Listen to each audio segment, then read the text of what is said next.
هذا القرآن يوحدنا لطريق الخير يوجهنا الله تعالى أنزله ورسول الله معلمنا. اعوذ باللہ من الشیطان الرجیم بسم اللہ الرحمن الرحیم. یا ایہا الذین آمنوا، اے وہ لوگو جو ایمان لائے ہو، لا یسخر نہ مذاق اڑائے، قوم کوئی قوم، من قوم کسی قوم کا، عسیٰ ہو سکتا ہے، ان یکونوا کہ ہوں وہ، خیراً بہتر، منہم ان سے، ولا اور نہ، اور نساء عورتیں، من نساء عورتوں کا، عسیٰ ہو سکتا ہے، ان یکنہ کہ وہ ہوں، خیراً بہتر، منہن ان سے، ولا تلمزوا اور نہ تم عیب لگاؤ، انفسکم اپنوں کو. یہاں اللہ تعالیٰ نے اپنے مومن بندوں کو ایک بڑی اہم ہدایت دی ہے، رہنمائی کی ہے کہ مسلمانوں کی عادات، ان کا کلچر، ان کا رہن سہن فاسقوں کی طرح نہیں ہونا چاہیے، بلکہ نیک انسانوں کی طرح، شریف انسانوں کی طرح ہونا چاہیے. تو اس لیے عادات جو ہیں وہ اپنا صحیح بنانے کے لیے ایک اہم بات یہ ہے کہ ہم آپس میں جب رہتے ہیں تو ایک دوسرے کا مذاق اڑاتے ہیں. ایک تو ہوتا ہے نا ہلکا پھلکا مذاق، جس میں دوسرے کا چلیں ادب بھی کیا، احترام بھی کیا، اس کو ہیومر کہتے ہیں، انگلش میں ہیومر کہتے ہیں. یہ انسان کے مزاج میں تھوڑا سا لطیف سا ذوق ہے کہ ہلکی پھلکی پھل جڑیاں چھوڑتا ہے، مزہ آتا ہے اس کے ساتھ بیٹھ کے، تو یہ تو ٹھیک ہے. لیکن ایک مذاق وہ ہوتا ہے کہ دوسرے کو حقیر بنایا جائے، اس کو کوئی اہمیت نہیں دی جائے، اس کو حقارت سے دیکھا جائے، اس کی ایک ایک حرکت سے نفرت کا اظہار کیا جائے، اور پھر اس کے نام رکھے جائیں. یہ سخریہ جو ہے یہ بڑی بڑی بری چیز ہے. یعنی اس کو آپ یوں سمجھ لیجئے کہ کوئی مومن اگر کسی مومن کا، اس کی غربت کا مذاق اڑاتا ہے تو یہ کیا ہے؟ اس کو کہتے ہیں سخریہ. ٹھیک ہے، یعنی دوسرے کو حقیر سمجھا ہے. یا خدا نخواستہ کسی مومن سے کوئی گناہ کا ارتکاب ہو گیا ہے، اب دوسرا جو ہے صالح مومن وہ اس کا مذاق اڑاتا ہے، تو یہ طریقہ ٹھیک نہیں ہے. انسان اپنے ایمان پہ بڑا فخر کرے اور دوسرے کی غلطی کو دیکھ کے اس کو تانے دے یا اس کا مذاق اڑائے، اس کو مزید شرمندہ کرے، تو کسی بھی صورت میں مسلمان کو یہ زیب نہیں دیتا کہ وہ اپنے کسی بھائی کا ایسے مذاق اڑائے کہ وہ یوں محسوس کرے یہ میرے ساتھ نفرت کا اظہار، حقارت کا اظہار کر رہا ہے یا مجھے حقیر سمجھ رہا ہے. یہ کام نہ ہو. ٹھیک ہے، تو یہ جو کام ہوتے ہیں اس کا نتیجہ کیا نکلتے ہیں؟ آپس کی محبتیں ختم ہو جاتی ہیں، دل میں ایک دراڑ سی پڑ جاتی ہے، قدر نہیں رہتی، اعتبار ختم ہو جاتا ہے، بندہ محبت نہیں کرتا، بس ایک رمزی سی، بس ایک سلوک ہوتا ہے، بس ٹھیک ہے اس نے میرے ساتھ یہ کیا تو میں نے بھی اس کے ساتھ یہ کرنا ہے. کوئی آگے بڑھتا نہیں ہے انسان کہ میں اس سے دل سے محبت کروں. تو یہ وہ چیز ہے جس کو سمجھایا یہاں کہ مومنو لا یسخر قوم من قوم، نہ مذاق اڑائے کوئی قوم کسی قوم کا. کیسے ہم مذاق اڑاتے ہیں؟ لطیفے، پھل جڑیاں، ایک سیکسی، ایک سردار جی نے کیا لطیفے سناتے ہیں. ہم مذاق اڑائیں گے تو وہ ہمیں چھوڑیں گے؟ انہوں نے تو ہمارا مذاق اڑانا نا. تو یہ اچھی چیز ہے. ایک مسلمان کو غیر مسلم بیٹھ کے آپس میں مذاق ایسا اڑائیں کہ مسلمان کی بھی توہین ہو، اس کے مذہب کی، دین کی بھی توہین ہو. تو اس لیے کوئی کسی قوم کا مذاق نہ اڑائے. اس طرح برادریاں ہیں، ذاتیں ہیں، نام ہیں ہمارے مختلف برادریوں کے، ان کا مذاق اڑانا یہ درست نہیں ہے. قوم کا لفظ ہے، قومی حیثیت سے ہم جس طرح بھی رہ رہے ہوں اور دوسرے جسی طرح ہم رہ رہے ہوں، مذاق نہیں اڑانا، بس یہ دھیان کرنا ہے. یہ باتیں اس لیے کی ہیں کہ مدینہ میں انصار اور مہاجر اکٹھے ہو گئے تھے. کوئی قریشی تھے، خالص عرب تھے، کوئی بدو تھے، کوئی اوس اور خزرج کے تھے. اوس کا اپنا ایک رجحان تھا، خزرج کا اپنا ایک مزاج تھا. اور پھر جو عرب جو مکہ سے آئے تھے وہاں بھی اموی بھی تھے، عباسی بھی تھے، اور اسی طرح اور بھی بہت سے تھے، ہاشمی بھی تھے. تو یہ سارے ایک دوسرے کے ساتھ مل جل کے رہیں، ورنہ وہ عصبیتیں اس مذاق اڑانے سے واپس لوٹ سکتی ہیں جو جاہلی دور کی تھی. منع کیا نہ، پہلے سمجھایا تم آپس میں بھائی بھائی ہو، دینی بھائی. اب دینی بھائی بننے کے بعد ایک دوسرے کا احترام یوں کرو کہ ایک دوسرے کو حقیر نہ سمجھو، ویلیو دو. ٹھیک ہے، وجہ کیا ہے؟ عسیٰ ان یکونوا خیرا منہم، ہو سکتا ہے کہ وہ زیادہ بہتر ہوں ان سے، نیکی میں، تقوی میں، اللہ کی نظر میں. جس کو حقیر سمجھا جاتا ہے، جا رہا ہے، یعنی وہ اللہ کی نظر میں بہت بڑی ویلیو رکھتا ہو. سیدنا عبداللہ بن مسعود کی سوکھی سی ٹانگ کو دیکھ کے نیچے اگر صحابہ ہنسے ہیں تو نبی علیہ السلام نے کیا فرمایا تھا؟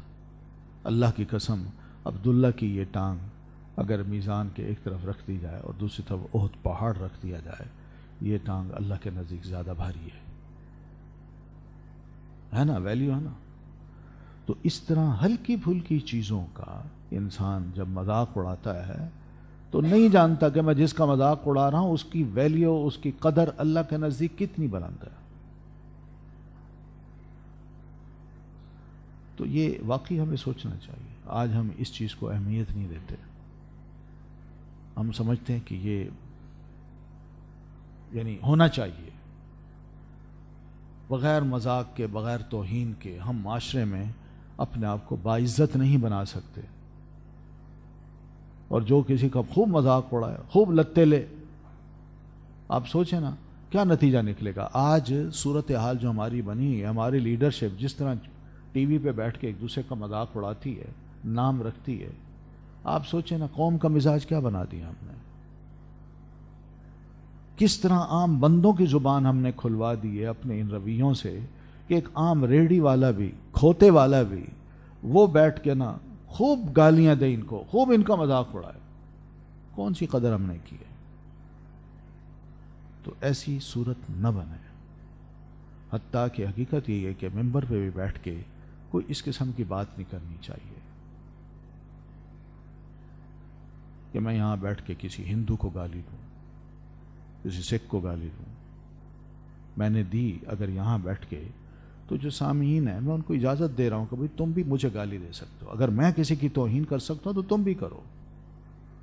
میں نے اگر ابتدا کر دی ہے تو پھر دوسرے کو میں پٹی پڑھا رہا ہوں کہ تمہیں میں اجازت دے رہا ہوں کہ اگر یہاں بیٹھ کے یہ کام ہو سکتا ہے تو تم بھی نیچے بیٹھ کے، عام پبلک میں بیٹھ کے ایک دوسرے کی توہین کرو، ایک دوسرے کا مذاق اڑاؤ. تو منع کیا ہے، نبی علیہ الصلوۃ والتسلیم نے منع کیا ہے. آپ صلی اللہ علیہ وسلم کے اخلاق ہی ایسے تھے. قرآن مجید نے بھی یہ سمجھا دیا اور یہ سمجھایا کہ پہلی بات یہ یاد رکھو، عسیٰ ان یکونوا خیرا منہم، ہو سکتا ہے کہ وہ مرتبے، تقوی، عمل، نیکی میں ان سے زیادہ بہتر ہوں. تو نیک بندے کا، اپنے سے نیک بندے کا انسان مذاق اڑائے، کس کو ناراض کرے گا؟ وہ اللہ تعالیٰ کو ہی کرے گا نا. ولا نساء من نساء، اور نہ عورتیں عورتوں کا مذاق اڑائیں. پہلے بات کی ہے اہل ایمان، تم میں سے کوئی کسی قوم کا مذاق نہ اڑائے. اور عورتوں کا خاص طور پر نام لیا. پیچھے یہ نہیں کہا کہ لا رجال من رجال، نساء من نساء کا ہے. عورتوں کو بالخصوص اللہ تعالیٰ نے ذکر کیا اس لیے کہ یہ عادت عورتوں میں زیادہ ہوتی ہے. ٹھیک ہے، یہ عادت عورتوں میں زیادہ ہوتی ہے.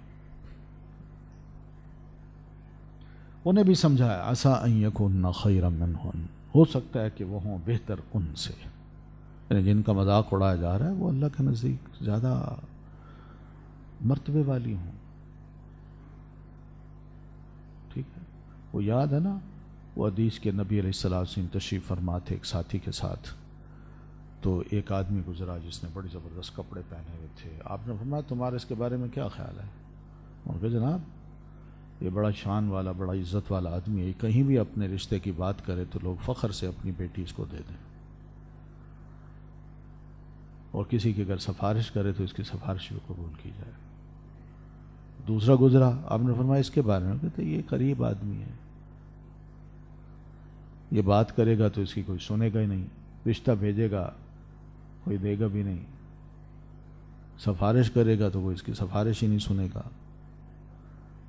تو آپ نے فرمایا یہ بندہ جو ہے نا یہ پہلے سے زیادہ بہتر ہے، افضل ہے، کہ نیکی ہوگی، تقویٰ ہوگا، خیر ہوگی زیادہ اس میں، کہ لوگ جو ہے نا تمیز نہیں کر پاتے، پیسوں کو دیکھ کے بظاہر ہے حالت کو دیکھ کے لوگ متاثر ہو جاتے ہیں اور کہتے ہیں یہ بندہ بڑی شے ہے، اور جو بیچارہ غریب ہے، نیک ہے، سمجھدار ہے، خدا خوفی اس کے اندر ہے، وہ اپنی پہچان نہیں کروا پاتا، مگر بندے سمجھتے ہیں سیدھا سادہ آدمی، اس کی کیا ویلیو، سمجھ آئیے نا۔ تو یہ وہ چیز ہے۔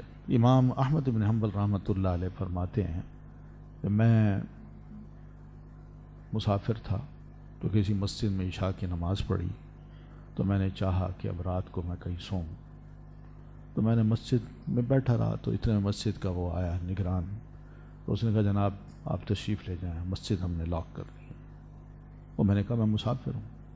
انہوں نے کہا مسافر ہو تو کہا جا کے کسی سرائے میں رہیں، یہ رہنے کی جگہ نہیں۔ کہتے اس نے بڑی سختی سے بات کی، تو ایک ساتھ ہی کوئی بوڑھا بزرگ بیٹھا ہوا تھا، تو اس نے کہا جناب آپ ایسا کریں، آپ میرے ہاں تشریف لائیں، میری پاس ہی دکان ہے، آپ کو یہاں رات گزار لیں، میں آپ کو بستر لگا دیتا ہوں، آپ آرام سے سوئیں۔ کہتے میں نے اس کو میں ٹھیک ہے میں چلا گیا۔ تو میں کیا دیکھتا ہوں کہ وہ رات کو اٹھتا ہے، رات کو اٹھ کے دعائیں کرتا ہے، یا اللہ یا اللہ، استغفار بھی کرتا ہے، دعائیں بھی کرتا ہے۔ اور ان میں ایک دعا عجیب سی تھی اس کی کہ اللہ تو نے میری ہر دعا سنی ہے مگر ایک دعا نہیں سنی، کوئی اس طرح کے اس کے کلمات تھے۔ تو امام احمد فرماتے ہیں وہ کون سی دعا ہے تمہاری؟ کہتے میں نے ہر دعا کی ہے، اللہ نے میری سنی ہے، مگر ابھی تک ایک دعا میری قبول نہیں ہوئی۔ ایک عام سا آدمی ہے۔ انہوں نے کہا وہ کون سی دعا ہے؟ انہوں نے کہا تم جانتے ہو احمد بن حنبل کو؟ میں نے اللہ سے بڑی دعا کی کہ اللہ کسی طرح میری اس سے ملاقات کرا دے، مگر آج تک مجھے موقع نہیں ملا کہ میں اپنے شہر سے نکل کے ان کے پاس جاؤں۔ تو وہ بڑے نیک انسان ہیں، ان کے ارد گرد بہت سے شاگرد ہوتے ہیں، تو مجھے خیال بھی آتا ہے پتہ نہیں میں مل بھی سکوں گا نہیں، اور غربت ہے جس کی وجہ سے میں جا بھی نہیں سکتا۔ بس رات کو اٹھ کے جو بھی میں نے دعائیں کی اللہ نے میری ساری دعائیں سن لی، مگر یہ دعا ابھی تک قبول نہیں۔ تو امام احمد کہتے ہیں میں نے اسے کہا کہ میں احمد ہوں، عام سا بندہ، کس طرح اللہ نے اس کی دعا سنی ہے۔ تو کہنا یہ چاہ رہا ہوں کہ انسان دوسرے کو سمجھتا ہے کہ شاید اس کی کوئی ویلیو نہیں۔ اب مسجد والے نے تو یہی سمجھ لیا کہ مسافر ہے چلا جائے گا، میں نکال دوں، میں اپنا لاک کروں، بس آرام سے سو جاؤں۔ لیکن دوسرا جو ہے وہ فقیر سا آدمی، ہلکی پھلکی اس کی دکان ہے، اس نے کہا جی میری دکان میں جگہ ہے، آپ آ کے سو جائیں۔ اب یہ کون سی ایسی نیکی ہوتی ہے کہ اللہ تعالیٰ وہ دعائیں بھی سن لیتا ہے؟ بندہ تو یہ سوچتا ہے نا معمولی سی بات ہے، معمولی سا بندہ ہے۔ تو اس لیے یہ دھیان کرنا چاہیے کہ کسی کو حقیر انسان نہ سمجھے۔ وہ کیا کہتے ہیں، ید بیضا لیے پھرتے ہیں اپنی آستینوں میں، تو بظاہر یہ لگتے ہیں بڑے فقیر ہیں، مگر ان کے ہاتھوں میں ید بیضا ہوتا ہے، یوں معجزات دکھاتے ہیں، کرامتیں ان سے ظاہر ہوتی ہیں، اور حقیقت ایسے ہوتا ہے، بظاہر لگتا ہے حقیر لوگ۔ تو یہاں یہ بات سمجھائی کہ یہ کام نہ کریں۔ وَلَا تَلْمِزُوا أَنفُسَكُمْ، اور نہ تم عیب لگاؤ اپنوں کو۔ اپنوں سے مراد ایک تو اپنی ذات ہے، اور دوسرے اپنے گھر والے ہیں، اپنے دوست ہیں، ان کو عیب بھی نہیں لگانا۔ کیا عیب کیا ہوتا ہے؟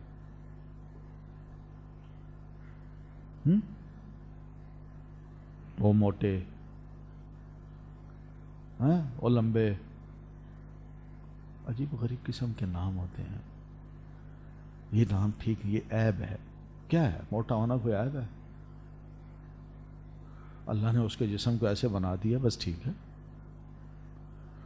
کوئی لمبا ہونا کوئی عیب ہے؟ یہ اس طرح کی جو عادتیں ہیں ہماری، یہ نہیں ہونی چاہیے، ٹھیک ہے؟ کیونکہ عیب لگانے سے دوسرا مائنڈ کرتا ہے، اس کے دل میں تکلیف ہوتی ہے اس کو کہ دیکھی یار یہ موٹا ہونا بھی ایک بڑا قصور بن گیا، لمبا ہونا بھی بڑا قصور بن گیا، کانے بہنگے، یعنی اس طرح کی یہ جو چیزیں ہیں یہ ٹھیک نہیں ہیں. آج اس کے ساتھ ہے، کل کو ہو سکتا ہے یہ عیب مجھ میں لگ جائے. حقیقت ہے اللہ نے مجھے صحیح سالم رکھا ہوا ہے تو یہ اس کی مہربانی ہے. میں تو اس کو دیکھ کے ذرا تھوڑا سا عبرت حاصل کروں کہ اللہ تیرا شکر ہے کہ تو نے مجھے ٹھیک رکھا ہوا ہے، مگر بجائے اس کے کہ میں اس سے عبرت حاصل کروں، میں اس کے جو عیب ہیں اس کو کھل کھل کے اس پہ چسپاں بھی کروں، اس کو نام دوں، اس کو مزید تکلیف پہنچاؤں. یہ کون سی دینداری ہے یا انسانیت ہے؟ تو ان سے بچنا چاہیے. وَلَا تَلْمِزُوا أَنفُسَكُمْ، اس طرح وَلَا تَنَابَزُوا بِالْأَلْقَابِ، اور نہ تم چڑھاؤ ایک دوسرے کو برے القاب کے ساتھ. یہ برے القاب بھی ہیں. کوئی نام ایسا رکھنا کہ بندہ خود اگر اس چیز کو ناپسند نہ کرے تو وہ نام رکھنا کوئی برا نہیں ہے. سمجھ آئیے؟ جیسے ہم دیکھتے ہیں کہ بہت سے محدثین ہیں، راوی ہیں، کوئی حذا ہیں، موچی ہیں، کوئی طویل ہے اس کا نام حمید الطویل، حمید لمبا ہے، خالد الحذا، خالد جو ہے نا موچی جو ہے. اب اگر اس طرح کے کوئی نام اس کے رکھے جاتے ہیں اور اس کو مائنڈ نہیں کرتا، اس کی ایک پہچان بن گئی تو ٹھیک ہے، ٹھیک ہے نا. لیکن جس نے داڑھی رکھی اس کو مولوی صاحب، اب چڑھانے کے لیے اگر یہ لفظ کہا جائے تو یہ غلط بات ہے. ہاں عزت دینی ہے تو ٹھیک ہے، ضرور دیجیے. اس طرح کے کوئی نام رکھے جائے جس سے دوسرا مائنڈ کرے کہ میری توہین ہو رہی ہے تو یہ برا سلوک ہے. ایسے لقب بالکل نہیں دینے چاہیے، ٹھیک ہے. اور اگر وہ خوش ہوتا ہے، اچھے نام ہے اس کے، خوش ہوتا ہے، اس کا پیشہ ہے، اس کی وجہ سے اس کو کہا جا رہا ہے تو ٹھیک ہے. یعنی صحیح نام ہو، اس کو بگاڑ کے یا اس کی توہین کرنے کی خاطر وہ بولے تو یہ بھی درست نہیں ہے. یعنی آپ سوچیں کہ تعلیم کیسی دی جا رہی ہے کہ کسی کے دل کو نہیں توڑنا، کسی کے دل میں دراڑ نہیں ڈالنی. محبتیں بڑی دیر کے بعد پیدا ہوتی ہیں، نفرتیں ایک لہجے میں پیدا ہو جاتی ہیں. تو یہ وہ چیزیں ہیں جو ہمیشہ کے لیے بندے کو دوسرے سے جدا کر دیتی ہیں کہ اس شخص سے محبت بالکل نہیں کی جا سکتی. ٹھیک ہے نا. تو یہ وہ چیز ہے جس کو دین کہا دین کہہ رہا ہے. وہ بئس الاسم الفسوق ہو، بہت ہی کتنا برا ہے نام فسق میں بعد الایمان، ایمان کے بعد. یعنی مومن ہو، اس کی یہ صفت ہو کہ وہ ایمان لا چکا ہو اللہ پر، اس کے رسول پر اور تعلیمات پر، کیا وہ اس قسم کی حرکتیں کرے کہ اپنے مسلمان بھائیوں کو یا دوسرے انسانوں کو برے القاب سے پکارے؟ یہ تو بہت بڑا فسق ہے. ایمان کے بعد کیا فسق کا ٹائٹل کسی مومن کو زیب دیتا ہے کہ وہ اس قسم کے غلط کام بھی کرے؟ اس سے تو اس کے ایمان کا خطرہ ہو سکتا ہے. تو اس لیے ان چیزوں کو، قبیح چیزوں کو، بری چیزوں کو اپنے قریب نہ کیجیے. یا ایمان ایک خوبصورت چیز ہے اور فسق جو ہے یہ انتہائی بدصورت چیز ہے. یہ دونوں ایک شخص میں جمع نہ ہو بس. وَمَن لَّمْ يَتُبْ، اور جو نہیں توبہ کرے گا، فَأُولَٰئِکَ، جو نہ توبہ کرے، فَأُولَٰئِکَ هُمُ الظَّالِمُونَ، تو یہی وہ لوگ ہیں جو ظالم ہیں. یعنی جو اپنے ان برے القاب سے اپنے دوستوں کو تکلیف نہیں دیتا، برے القاب بھی نہیں رکھتا اور ان کو نام لگا کے یا نام پکار کے ان کو تکلیف نہیں دیتا تو وہ تو ٹھیک ہے. لیکن جو ایسا کرتا ہے تو گویا کہ وہ توبہ نہیں کرتا، باز نہیں آ رہا. فَأُولَٰئِکَ هُمُ الظَّالِمُونَ، تو یہ لوگ اپنے آپ پر بڑا ظلم کر رہے ہیں اس قسم کے اللہ تعالیٰ کے حکم پر عمل نہ کر کے. وہ بڑے گناہگار ہو رہے ہیں. یا ایھا الذین آمنوا، اے لوگو جو ایمان لائے ہو، اجتنبوا، تم اجتناب کرو، کثیراً، بہت زیادہ، من الظن، گمان سے. یہاں اللہ تعالیٰ نے اہل ایمان کو بعض بدگمانیوں سے بچنے کی تاکید کی ہے. گمان آتے ہیں لیکن کچھ گمان بہت گناہگارانہ بھی ہوتے ہیں، بڑے آسانی سے آتے ہیں. دو دوست بیٹھے ہوں گے، بات کر رہے ہوں گے اور ایک یوں ہی گزرا ہے، انہی کی عمر کا، ذرا کپڑے اس نے پہنے ہوئے ہیں، کنگھی کی ہوئی ہے، کوئی اینک لگائی ہوئی ہے، گزرا ہے، دیکھ رہے ہیں اس کو، بس اس کے بعد دیکھیں کمنٹس کیسے آتے ہیں، چال دیکھو اس کی، بس وہ بات پہ بات نکلتی آئے گی، بات پہ بات نکلتی آئے گی. یہ بالکل ایسے ہی جیسے آج ٹی وی پہ بیٹھ کے آپ مذاکرے سنیں، اور جی یہ ایشو ہے، آپ کیا کہتے ہیں، وہ ایک بات کیا کرے گا، دوسرا کیا کرے گا، تیسرا کیا کرے گا، سب گمان ہے اور سب بدگمانیاں ہیں. یعنی کسی کے بارے میں ہماری جو نیت ہے وہ درست ہے ہی نہیں. ہر شخص کو ہم بدگمانی کی نظر سے دیکھتے ہیں، اس سے بدگمان ہوتے ہیں. تو اس کی وجہ اس کے بارے میں اللہ فرماتے ہیں مومنوں کو زیب نہیں دیتا کہ اجتنبوا کثیرا من الظن، کہ وہ بہت زیادہ بدگمانیاں کریں، بلکہ مومنوں کو بچنا چاہیے، خوش گمان ہونا چاہیے. مسلمان بھائی ہے، کوئی بدخواہ نہیں ہے میرا، اور نہ ہی میں اس کے بارے میں بدخواہی سوچوں،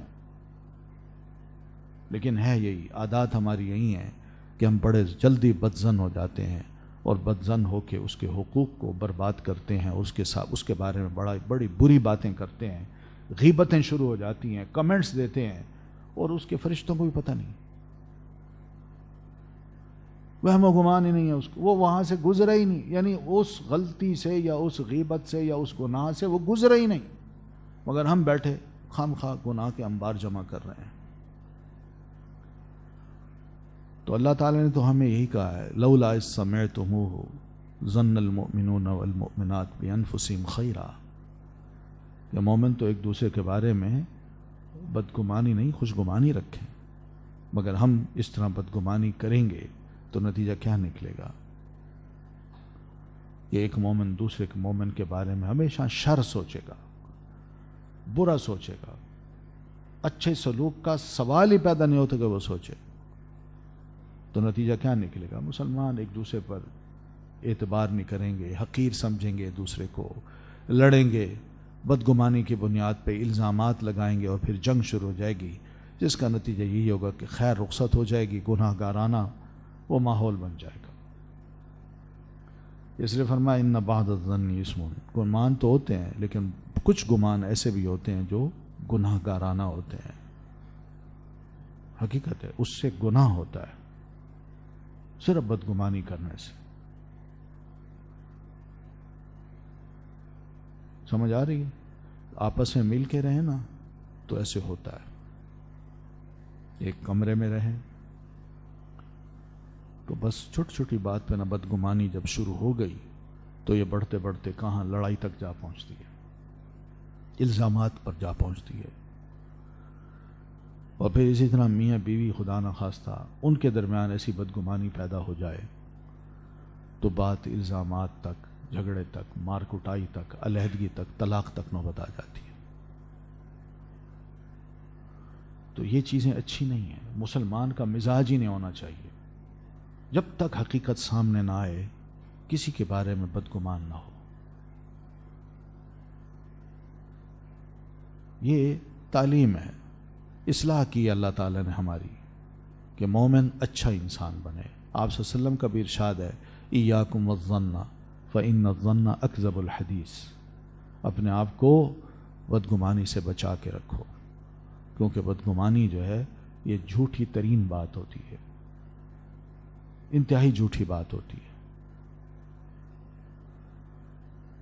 تو اب مسئلہ یہی ہے کہ ہمارا سارا معاشرہ جو ہے نا وہ بدگمانی پہ ہی قائم ہو گیا ہے. ہم جب بھی ایک دوسرے سے ملتے ہیں کوئی اچھا گمان نہیں رکھتے، پہلی ملاقات میں بھی اچھا گمان نہیں ہوتا، اور پھر اس کے بعد اسی پر جو بنیاد اٹھتی ہے، یہ عمارت اٹھتی ہے تعلقات کی، وہ بھی ساری بدگمانی پہ. تو ہونا یہ چاہیے کہ خوش گمان ہو ایک مسلمان دوسرے مسلمان کے بارے میں، تاکہ ابتدا ہی اچھی ہو اور اس پہ جو عمارت کھڑی ہو وہ بھی ٹھیک ہو. وَلَا تَجَسَّسُوا، اور نہ تم جاسوسی کرو. جاسوسی کیا مراد ہے؟ کہ دوسرے مسلمان کے یا دوسرے انسان کی جو پوشیدہ باتیں ہیں ان کے پیچھے انسان پڑ جائے، ان کو کھودے، ان کے بارے میں مزید پوچھے کہ پتہ چلے کہ اس کی کیا کیا عیب ہیں. تو یہ مومن کو زیب نہیں دیتا کہ وہ اس طرح کی جاسوسیاں کرے۔ امام قتادہ ابن دعامہ رحمۃ اللہ علیہ ایک بہت بڑے تابعی ہیں، وہ فرماتے ہیں ہل ترون مت تجسس یا تجسیس، کیا تمہیں پتہ ہے کہ تجسس کیا ہوتا ہے؟ تو خود ہی فرماتے ہیں ہوا ان تتبع، وہ یہ ہے کہ تم پیچھے پڑ جاؤ، او تبتغی عیب اخیکا، یا پیچھے پڑ جاؤ اور تلاش کرو اپنے بھائی کے عیب کو، لتطلع علی سرہ، تاکہ تم اس کے پوشیدہ راز پہ مطلع ہو جاؤ، تمہیں پتہ چل جائے کہ یہ چھپ چھپ کے کیا کرتا ہے۔ تو یہ کیا ہے؟ جاسوسی ہے، یہ تجسس ہے۔ بھئی چھپے رازوں کے ہم مکلف نہیں ہیں، ہمیں تو صرف اتنا بتایا گیا ہے کہ خذوا ما ظہر لکم ودعوا ما ستر اللہ، جو بظاہر تمہیں نظر آئے اس کو لے لو، اور جس چیز پہ اللہ نے پردہ ڈال رکھا ہے اس کو بس چھپائے رکھو، چھوڑ دو اس کو تمہاری کوئی غرض نہیں۔ مگر ہماری عادت یہ کہ جو ظاہر ہے ہم اس کو نہیں لیتے، ہم چاہتے ہیں اندر کیا ہے، اندر پیچھے کیا چھپا ہوا ہے، اور یہ درست طریقہ نہیں ہے۔ درست طریقہ یہی ہے کہ جو بظاہر ہے ہم اس کو لیں اور اندر کے حال کو اللہ پہ چھوڑ دیں، ہم مکلف نہیں ہیں۔ وہ تو بعد میں انسان کا سلوک ہی بتا دیتا ہے کہ میں کیسا ہوں۔ ہمارے پاس ایک صاحب آئے، دودھ بیچتے تھے، ماشاءاللہ اچھے شخصیت تھی ان کی، تو ہم نے کہا اس کی کیا ضمانت ہے کہ آپ دودھ ہمیں صحیح دیں گے؟ کہنے جی یہ بات میں ضمانت کے طور پہ نہیں کہتا، یہ کچھ عرصے کے بعد پتہ چل جائے گا مجھے آپ کا اور آپ کا مجھ کو۔ یہ رویہ، یہ سلوک، آپ میرے ساتھ کیا کرتے ہیں اور میں آپ کو کیا چیز دیتا ہوں؟ آپ دودھ کے بارے میں پوچھ رہے ہیں تو ٹھیک ہے، آپ پہچان کر لیں، لیکن دودھ کی قیمت آپ کیسے ادا کرتے ہیں، وہ بھی آپ جو لکھ رہے ہیں، جو کہہ رہے ہیں، یہ بات نہیں پتہ چلتا ہے، ابھی نہیں پتہ چلتا۔ بات صحیح تھی اس کی، ہم نے اوکے کر دیا، تو اللہ کا شکر ہے ٹھیک چل رہا ہے معاملہ۔ تو میں کہنا یہ چاہ رہا ہوں کہ ہوتا عام طور پر یہی ہے کہ انسان پہلے ہی دوسرے کو کھنگالتا ہے اور اس کے راز پوشیدہ جو ہیں ان کو جاننا چاہتا ہے، جبکہ یہ درست نہیں ہوتا۔ جو ظاہر کا بات کر رہا ہے بس اس کو انسان لے لے، اور بعد میں انسان کا لین دین جو ہوتا ہے اس سے پتہ چل جاتا ہے یہ کیسا انسان ہے۔ وَلَا يَغْتَبْ بَعْضُكُمْ بَعْضًا، اور نہ غیبت کرے تم میں سے کوئی کسی کی، ٹھیک ہے؟ تو غیبت کیا ہے؟ وہ یہی ہے کہ بھائی کے بارے میں، اپنے مسلمان بھائی کے بارے میں ایسی بات کرنا جو اس کے اندر تو ہے، مگر اس کو یہ پتہ چل جائے کہ تو نے میرے عیبوں کو دوسروں کو بتایا ہے اور اس نے ناپسند کیا، یہ غیبت ہے۔ یعنی میرے اندر کوئی خدا نخواستہ برا عیب ہے، اور اس غیر برے عیب کو جو حقیقت ہے، جو دوسرے کو بتائی جا رہی ہے یا بتایا جا رہا ہے، جب مجھے پتہ چلے کہ مجھے تکلیف ہوتی ہے کہ یار میرے عیب کو اس نے کیوں بتایا، تو یہ غیبت ہے۔ سمجھ آئیے؟ اور اگر یہ عیب نہیں ہے اور خود بنا کے پیش کر دیا تو یہ بڑا بہتان ہے۔ تو اس لیے اس کو بھی سمجھایا کہ وَلَا يَغْتَبْ بَعْضُكُمْ بَعْضًا، بندے میں وہ عیب ہوتا ہے مگر اس عیب کا ذکر کسی کے سامنے کر دیا جائے، ٹھیک ہے؟ تو جس کے اندر یہ عیب ہے اس کو تکلیف پہنچے تو یہ غیبت ہے، اور اگر وہ عیب نہیں ہے، عیب بنا کے پیش کر دیا جائے تو یہ بہتان ہے۔ آپ صلی اللہ علیہ وسلم فرماتے ہیں اتدرون ما الغیبہ، کیا تمہیں پتہ ہے کہ غیبت کس کو کہتے ہیں؟ صحابہ نے عرض کی اللہ و رسول عالم، اللہ اور اس کا رسول سب سے زیادہ جاننے والا ہے۔ قال، آپ نے فرمایا ذکرک اخاک بما یکرہ، اپنے بھائی کے بارے میں تم کہیں اس کا ذکر کرو اور ایسی چیز کو ذکر کرو جو اس کو ناپسند ہو۔ قیلا، تو صحابہ نے عرض کی افرأیت ان کان فی اخی ما اقول، اللہ کے رسول یہ بتائیے اگر واقعی میرے بھائی میں وہ عیب ہو جو میں کہہ رہا ہوں تب بھی؟ آپ نے فرمایا ان کان فیہ ما تقول فقد اغتبتہ، اگر اس کے اندر واقعی وہ عیب تھا اور تو نے اس کو کیا بیان کیا کسی کے سامنے، تو یہ یقیناً غیبت ہے۔ وَإِن لَّمْ يَكُنْ فِيهِ فَقَدْ بَهَتَّهُ، اور اگر اس میں یہ عیب نہیں تھا اور تم نے عیب بنا کے پیش کر دیا تو یہ بہت بڑا بہتان ہے جو تم نے اس پہ باندھا ہے. تو منع کیا ہے اس سے.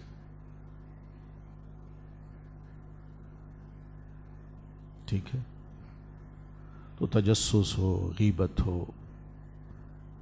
آج بڑی عجیب و غریب انداز ہے ہمارے. او جی فلاں بڑا شراب پیتا ہے، یہ زانی ہے، باتیں کرتے ہیں. او بھئی اس کے چھپے باتیں ہیں، تم کیوں بات کرتے ہو؟ چھوڑو پرے، کیا ضرورت ہے؟ تم بظاہر دیکھو اس کو، چھوڑو ایسی باتوں کو. اور حقیقت ہے انہی باتوں کو، بس کسی کو بدنام کرنا ہو تو ہمارے پاس یہی ٹولز ہوتے ہیں. یہ کرتا ہے، یہ وہ کرتا ہے. تو یہ ہماری عادتیں ہیں کہ ہم نا چھوٹی چھوٹی بات کو بڑا بتنگڑ بنا کے، بہت بڑا عیب بنا کے، کسی پہ چسپاں کر کے، اور اس کے وہ عیب جو کسی کو پتہ نہیں اس کو بڑا آسان بنا کے ہم پیش کر دیتے ہیں. تو یہ غیبت بھی ہے، تجسس بھی ہے. اس سے منع کرتا ہے قرآن مجید. اور فرماتے ہیں ایحب احدکم، کیا پسند کرتا ہے تم میں سے کوئی، ان یاکل، کہ وہ کھائے، لحم اخیہ، بھائی گوشت اپنے بھائی کا، میتن، مردہ کا، فکرہتموہ، بس تم ناپسند کرو اسے. یعنی کیا کوئی تم میں پسند کرتا ہے کہ تمہارا ایک بھائی ہو جو مر چکا ہو اور اس کا گوشت کاٹ کاٹ کے وہ کھا رہا ہو؟ یہ گوشت کاٹ نہیں ہے نا، اپنا بھائی ہے، اس کو پتہ ہی نہیں ہے، اور تم اس کی عدم موجودگی میں یا اس کو پتہ ہی نہیں ہے تو اس کا گوشت کاٹ کاٹ کے کھا رہے ہو، اس کو اتنی تکلیف پہنچا رہے ہو. کیا یہ پسند کرتا ہے کوئی؟ اور بھائی بھی اس کا اپنا ہو تو مسلمان بھی تو بھائی ہے نا.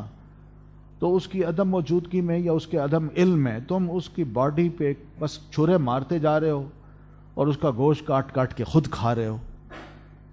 یہ عمل اچھا ہے؟ فَكَرِهْتُمُوهُ، تم خود ہی اس کو ناپسند کرتے ہو کہ نہیں یہ تو ہو ہی نہیں سکتا.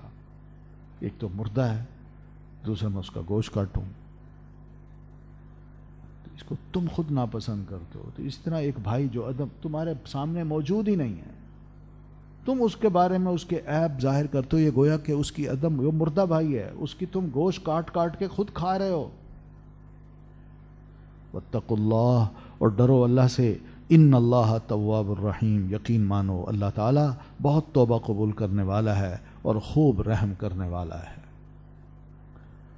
تو یہ بہرحال خدا خوفی سے ہی یہ چیزیں انسان کو نصیب ہوتی ہیں کہ وہ ایسے کام نہیں کرتا کہ کسی کی غیبت کرے یا کسی کے بارے میں تجسس کرے. ٹھیک ہے. تو مراد یہ کہ آئندہ کبھی بھی کسی کی جاسوسی نہ کرو، اللہ سے ڈرو. آئندہ کبھی کسی کی غیبت نہ کرو، اللہ سے ڈرو. بس جو اللہ کے حضور توبہ کرے گا اللہ اسی کی توبہ قبول کرے گا اور اللہ اس پر رحم بھی کرے گا. اور جو انہی عادات پہ چلتا رہے گا وہ کبھی توبہ نہیں کرے گا. یا ایھا الناس، اے لوگو، انا خلقناکم، بے شک پیدا کیا ہم نے تمہیں، من ذکرن، ایک مرد سے، و انثی، اور ایک عورت سے. یہاں ہمیں بتایا لوگو تم سب ایک مرد یعنی آدم اور ایک عورت اماں حوا، ان کی اولاد ہو. یعنی تم کہیں بھی رہتے ہو انسان، اوپر جا کے تمہارے ماں باپ ایک ہی ہیں، تم انہی کی اولاد ہو. تو کیا مطلب؟ تم آپس میں بھائی بھائی ہو، آدم کی اولاد ہو. تو جب آدم کی اولاد ہو تو اپنے آپ کو سمجھو انسان ہو. تم میں سے کسی کا مرتبہ بڑا یا چھوٹا نہیں ہے، انسانی اعتبار سے سب برابر ہیں. کوئی ایسا انسان نہیں ہے جو کہے کہ میرے اوپر سرخاب کا پر لگا ہوا ہے اور اس کو نہیں لگا ہوا. ایسا مسئلہ نہیں ہے، سب انسان ہیں برابری میں.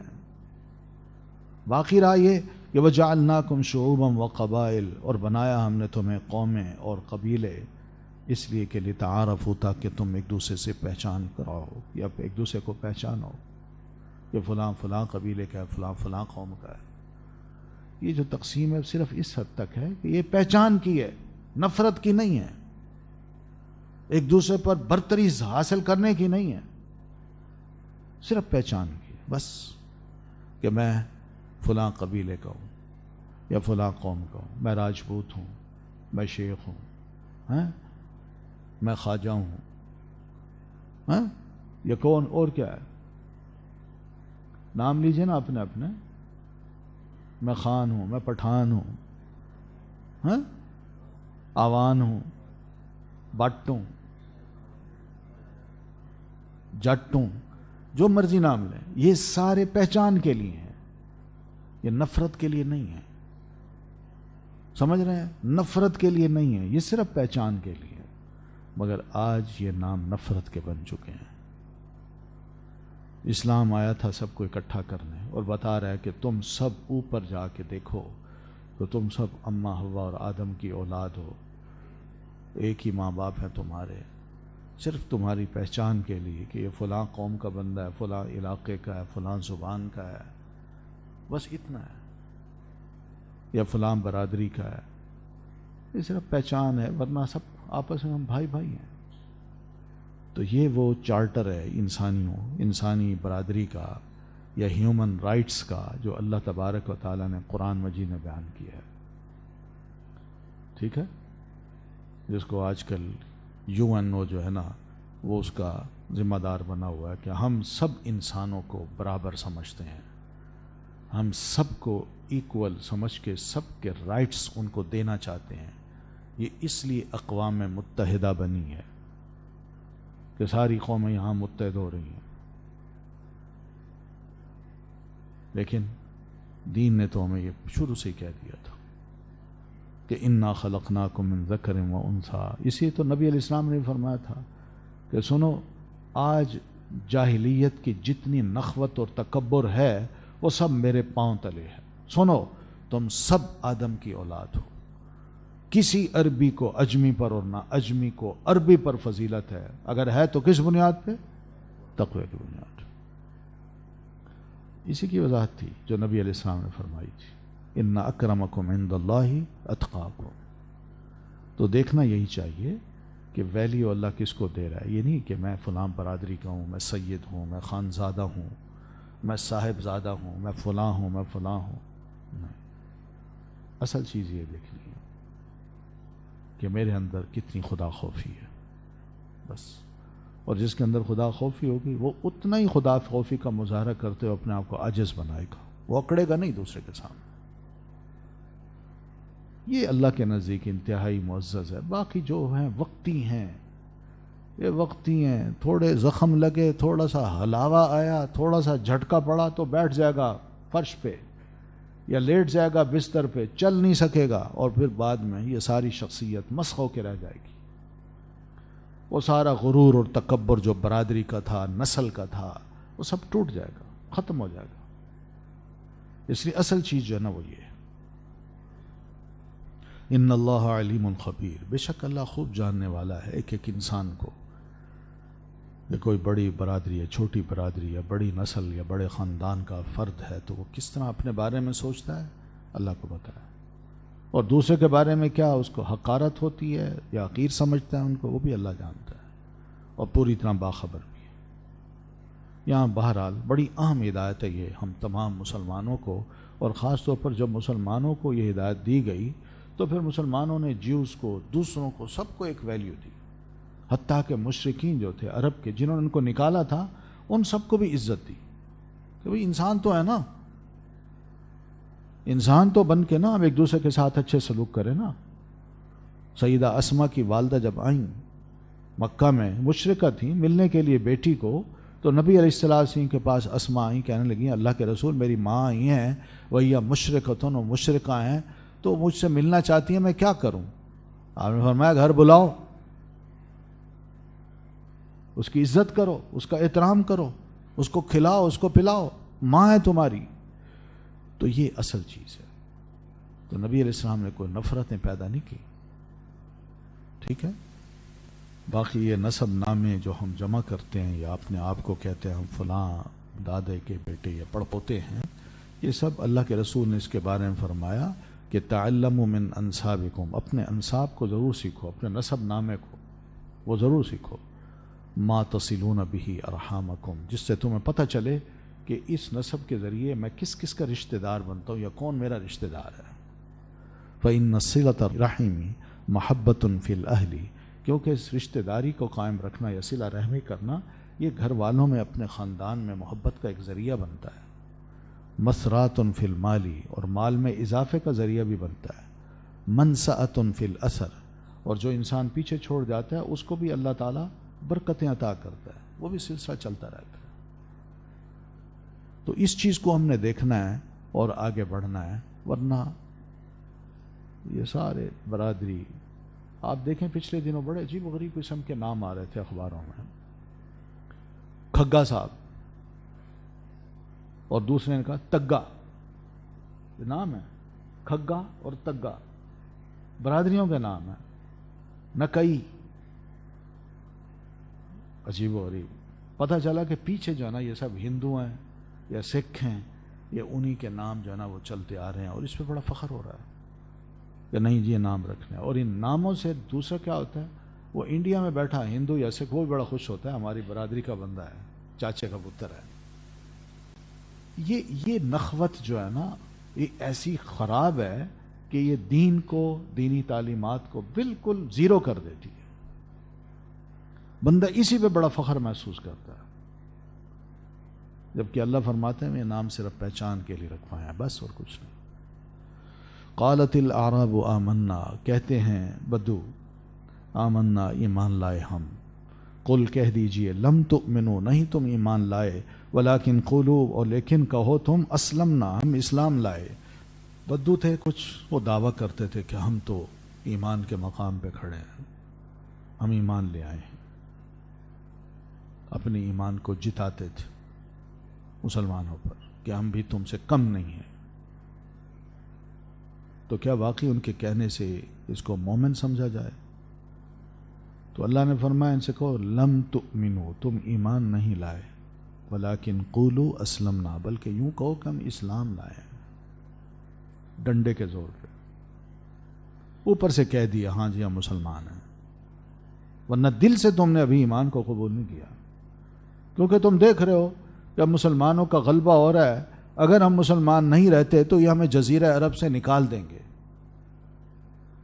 اور ان کے اندر رہیں گے تو یہ ماریں گے، قید کریں گے، تو اس لیے ڈنڈے کے زور سے مجبور ہو کہ تم نے یہ کہا کہ ہم اسلام لائے ہیں، اور ہم پہ احسان جتاتے ہو، کہتے ہو ہم ایمان لائے، ایمان ابھی نہیں لائے، تو صرف جبرن تم نے اپنے آپ کو سبمٹ کیا ہے مسلمانوں کی قوت کے آگے، بس۔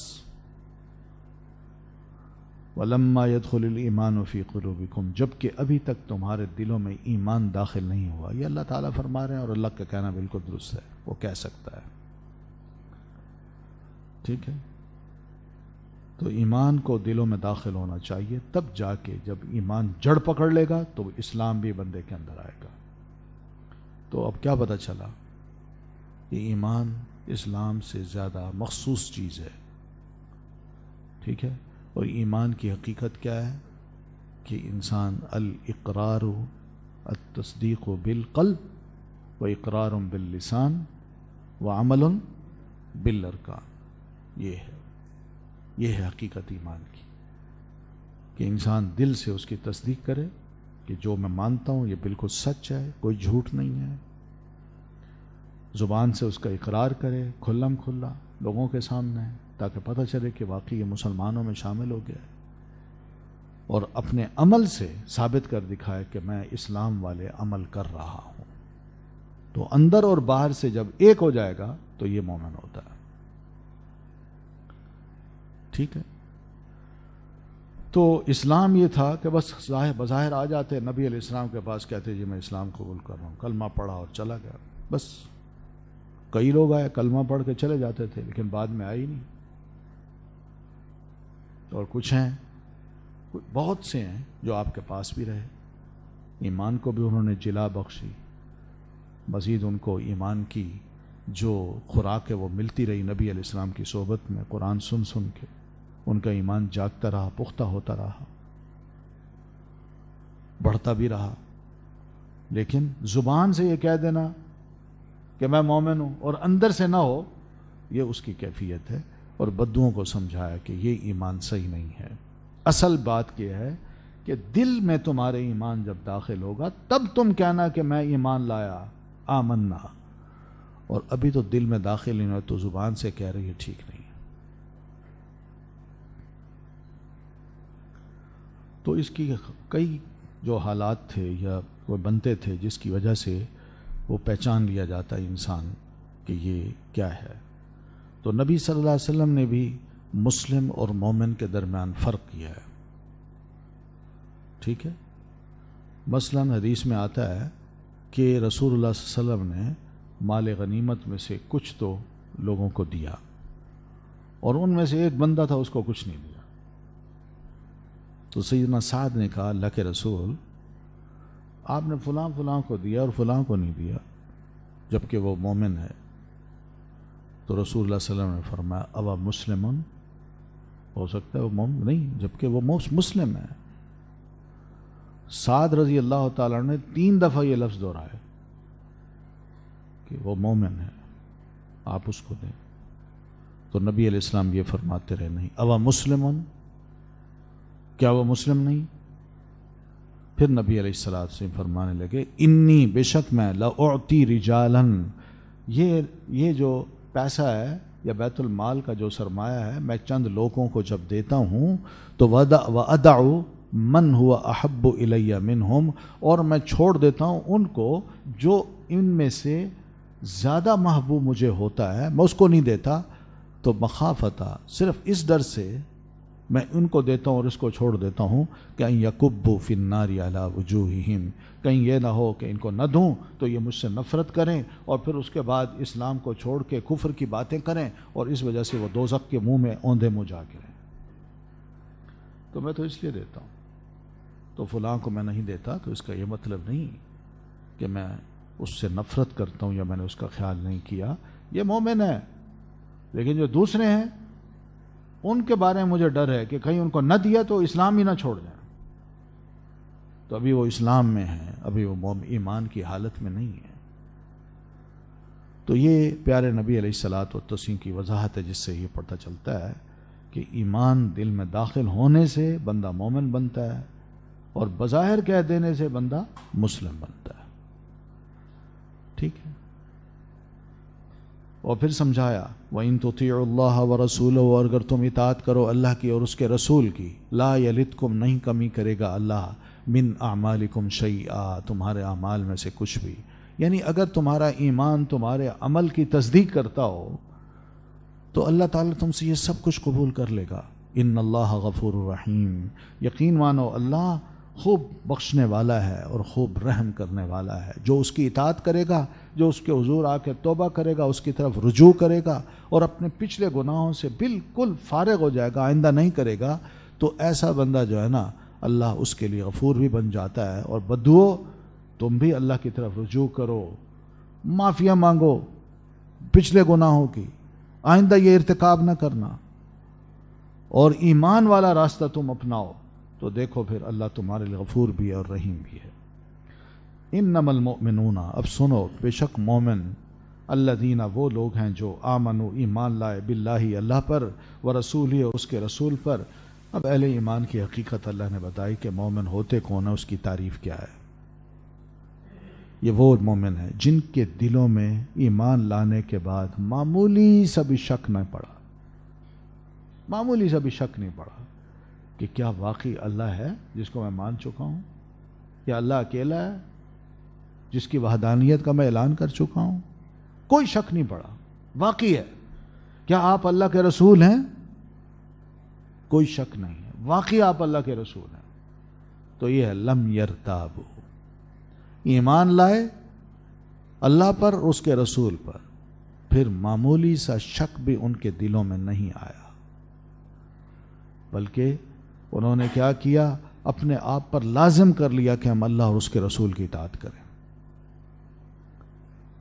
اور جو بھی اس کے مطابق آپ ہمیں عمل بتائیں، یا دین کوئی عمل بتاتا ہے، چاہے وہ فرض ہو چاہے وہ سنت ہو، بغیر کسی شک کے ہم اس پر بھی عمل کریں، اس کو مانیں. لم یرتابوا وجاہدوا باموالہم وانفسہم فی سبیل اللہ، اور انہوں نے جہاد کیا اپنے مالوں اور اپنی جانوں کے ساتھ اللہ کی راستے میں.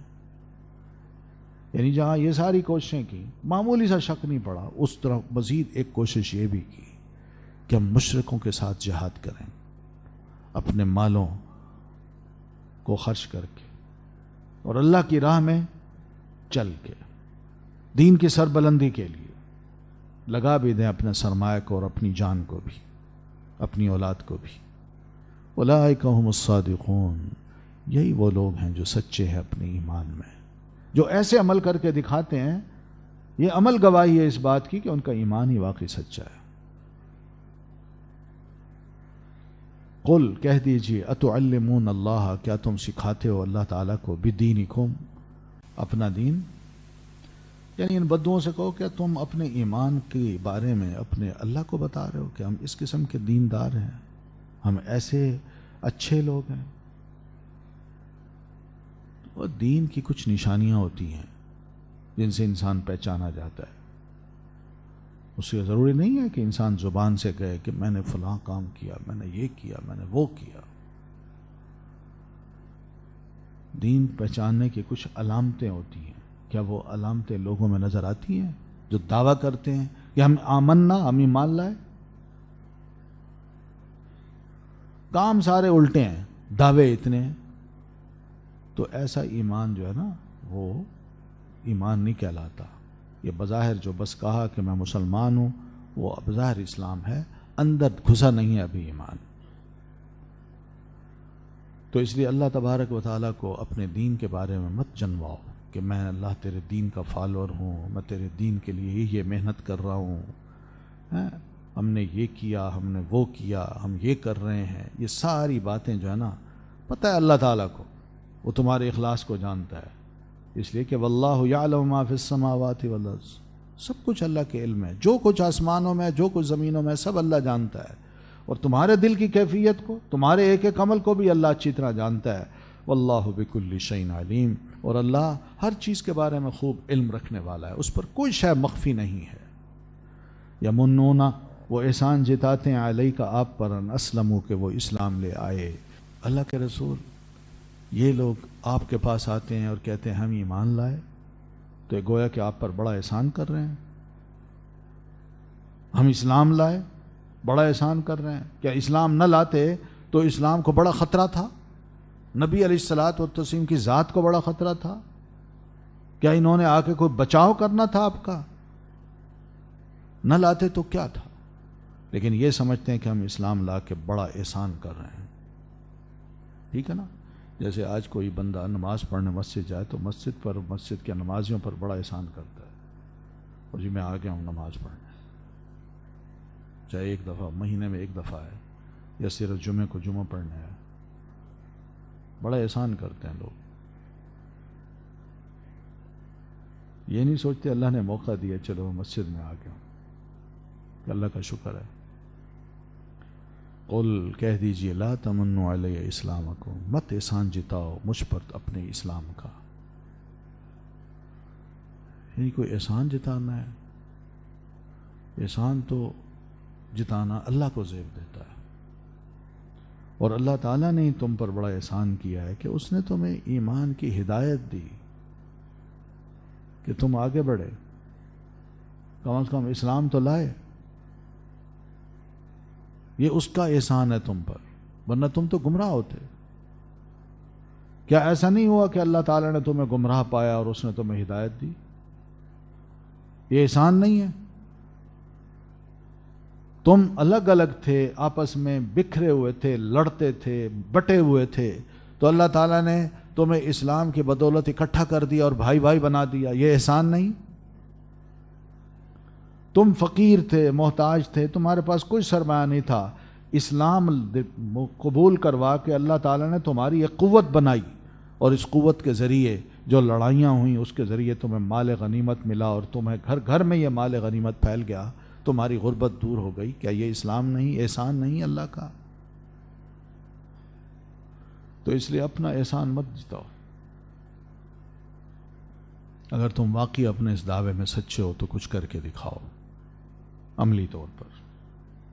ایمان لائے ہو تو اب کچھ کرو بھی صحیح۔ ان اللہ یعلم، بے شک اللہ خوب جانتا ہے، غیب السماواتی، غیب آسمانوں کے، والارضی، اور زمین کے۔ واللہ بصیر بما تعملون، اور اللہ خوب دیکھنے والا ہے ان کاموں کو جو تم کرتے ہو۔ یہ پھر اللہ تعالیٰ نے اپنے علم کی بات کی ہے دوبارہ کہ میں اپنی مخلوقات کے ایک ایک شخص یا ایک ایک شے کے بارے میں اچھی طرح ہر قسم کے حالات کو جانتا ہوں۔ اس کائنات کے کسی بھی کونے میں جو شے بھی چھپی ہوئی ہے، اللہ فرماتے میں وہ بھی جانتا ہوں، چاہے وہ آسمان میں ہو زمین میں ہو۔ اور پھر اللہ فرماتے ہیں میں بندوں کے اعمال کو خود دیکھتا بھی ہوں، مجھ پر کوئی شے مخفی نہیں ہے۔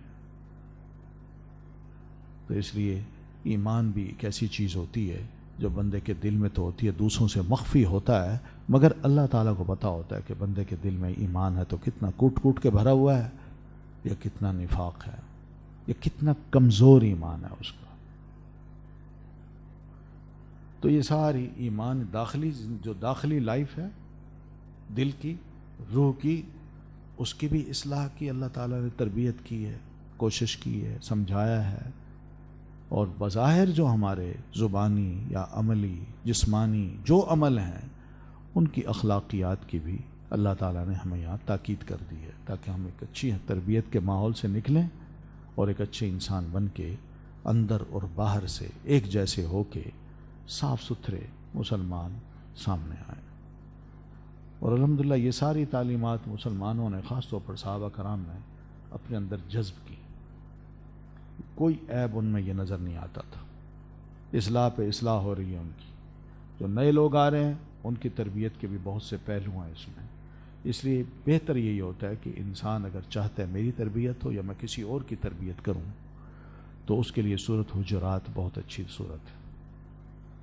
انسان اسی کی ہلکی پھلکی تفسیر جو ہے نا وہ اچھی طرح یاد کر لے، اور بیٹھ کے کسی کو بھی سمجھانا چاہے تو بڑے اچھے طریقے سے ان کو سمجھا سکتا ہے، اور لوگ توجہ سے سنتے ہیں ایسی بات کو، اس لیے کہ ان کی ضرورت کی چیزیں ہیں اور ان کی اصلاح ہونی چاہیے۔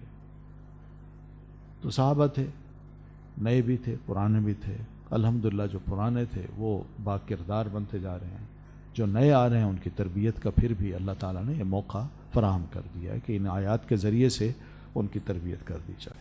سبحانک اللہم وبحمدک، اشہد ان لا الہ الا انت، استغفرک واتوب الیک۔ اللہ تعالی